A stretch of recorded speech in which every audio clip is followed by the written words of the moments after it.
Hello বন্ধুরা, শুভ দুপুর তোমাদের সবাইকে। তোমরা সবাই কেমন আছো অবশ্যই কমেন্টে জানাবে। আমার মিষ্টি বন্ধুদের জানাই শুভ দুপুর। শুভ দুপুরে অনেক অনেক শুভেচ্ছা দিলাম। এই দেখো, এটা হলো আমাদের রুম। তো চলো আমাদের বাড়িটা আজকে একটু তোমাদের সবাইকে ঘুরে দেখাই।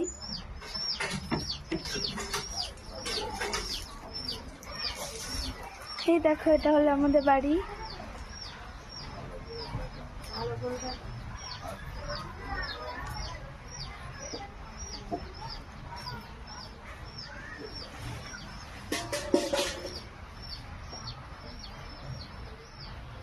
ওখানে আমার মায়ের রান্নাঘর ছোট্ট।